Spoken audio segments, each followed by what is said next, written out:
Good day everyone, my name is Janel Ramos and ang aking tema is all about pagtatasan ng staff ng octopus sa apat na rehiyon ng Pilipinas at pambansa. Ang pagagham ng pagtatasan ng staff ay isang susi ng biomathematical tool sa pag-unawa sa dynamics ng mga populasyon ng fish stock at pagtatansya ng mga kanilang pagiging produktibo at pagtatag ng mga programa sa ating pamamahala. Paglalayon sa kanilang napapanatiling pagsamantala, kasalukuyang nakakatulong ang pagtatasa ng stock at muling itayo ang mga pangisdaan sa buong mundo.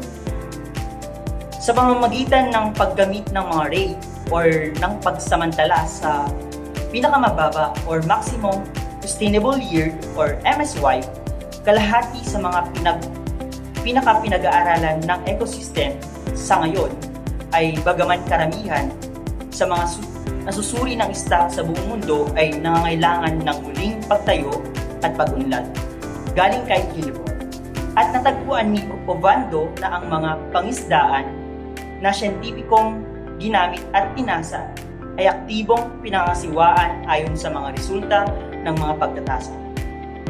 At ang karaniwang nasa mabuting kalagayan o bumabawi mula sa sobrang pangingisda ay nagsasabing gayunpaman ang pinakabagong ulat ng estado ng pangingisda sa mundo or ng FAO ay nagpapahiwatig na sa loob ng subset ng mga stock ng suri ang porsyento ng mga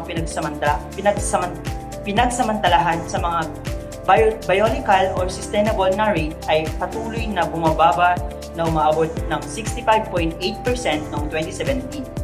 Ang pagbabang ito ay maaaring baliktarin ng aktibong pamamahala batay sa mga siyentipikong pagtatansya at mga limitasyon ng mga produktibidad ng mga stock ng isda. Ngayon, tungahin natin ang aking tema.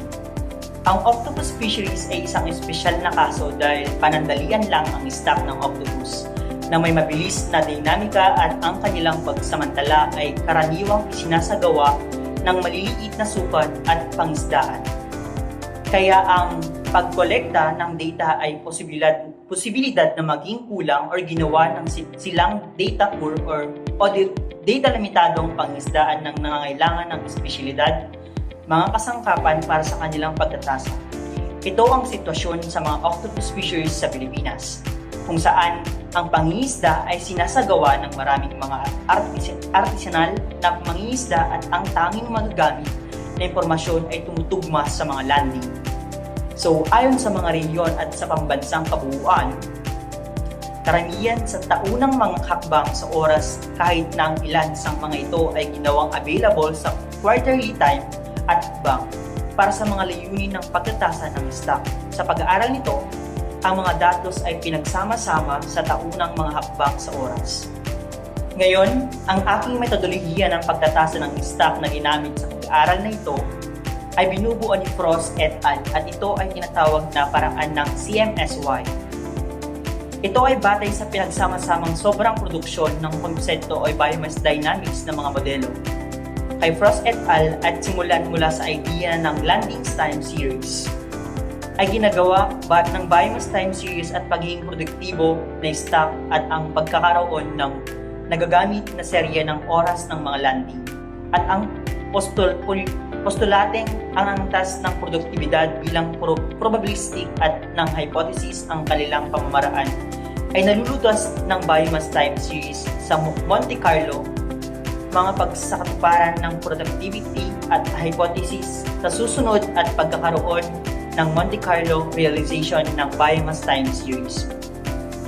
Ngayon, tungahin naman natin ang carrying capacity ng kapaligiran at ang C ay ang taunang kabuuan ng landing at pagkakaroon ng tinukoy na pag-unang biomass sa oras ng serye ng dynamico or dynamics ng populasyon ay ganap na tinutukoy ng pares ng mga parameter R at K. Ang proseso ay nagsimula sa pamamagitan ng pagtukoy kung mataas ang tinasang stock ng 0.6 less than R at less than 1.5, intermediate 0.2 less than R at less than 0.8, mababa sa 0.05 less than R at less than 0.5 or napakababang resilience ng 0.015 less than R at less than 0.1 at hindi na i-publish na gawa ng stock at pagtataas ng Octopus vulgaris sa Espanya at Mauritania, Perscom na kinompleto ni at ipinakita ng may akda na ito sa ilalim ng Frost et al. At definition ng resilience ng octopus, ang mga stock ay may high resilience na stock. Isa sa species mula sa mainit na tubig, octopus maya ay tinasang bilang may R sa loob ng intermediate at high resilience ng hanay ng mga stock. Sa malalamig ng mga sub-Antarctic na tubig, ang stock ng Enteroctopus megalocytus at mayroon din ng R sa loob ng intermediate at high resilient stock ng range ito, kaya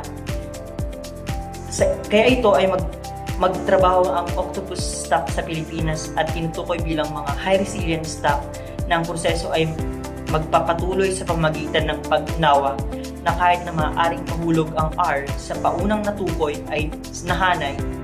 Para sa mga stock na may mataas na katatagan, marami ang mga pares ng R at K ay magpapasya ng negatibo landing sa ilang taong mga natukoy ng R at K na pares. Ang paghula ng gayong kalabasan ay maliwanag na mali.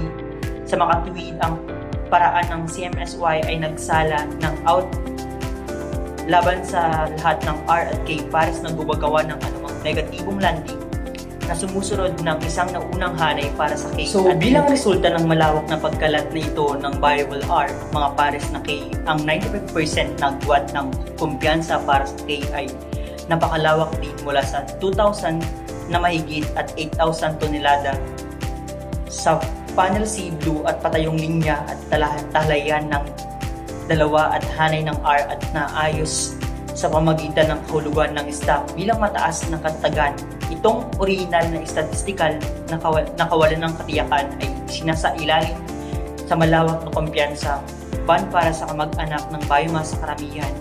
Mga nakaraang taon, kahit na ang lahat ng mga halaga sa loob, ang mga confidence band ay nasa itaas ng biomass na gumagawa ng MSY conditional. Sa modeling Schaefer larawan, nangangulugan nito ang pagsamantala ng stock sa rehiyon ng 4B ay sinasagawa sa biological sustainable na paraan hanggang 2018, hindi nakakarating o tumatawid ligtas sa mga limitasyon.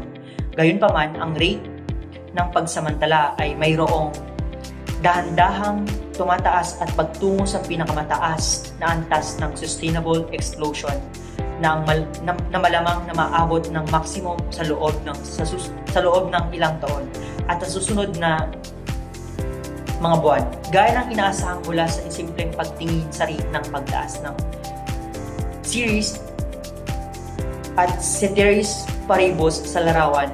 Na paghahanap na ito ay makikita rin sa equilibrium parabola na may naobserbahang rate ng pagsamantala sa pagkuha ng malapit sa maximum at malawak na banda ng kawalan ng katiyakan ay di maliwanag sa malalawak na merging para sa carrying capacity ng K at hindi masyado para sa intrinsic rate ng paglaki ng populasyon. Talahayanan ang upper bound para sa K ay 4 na beses ng lower bound bilang isang direktang resulta ng MSY tinutukoy bilang R at K at ika-4 sa ilalim ng Schaefer logistic model ay maaaring kasing baba ng 527 tonelada o kasing taas ng 3,061 tonelada at nangulang porsyento ito ng 95. Mga banda ng kumpiyansa ito ay 527 to 3061-95%. Ang agwat na kumpiyansa ay tinatansyang ang MSY na may halagang 1,270 na tonelada ay maaaring kumpara sa pinakabagong kaubuan ng landing bilang inuulat ng mga kumpiyansa na noong 2018 ay umaabot sa higit na kumulang na 1,772 tonelada na nahuli noong 2018.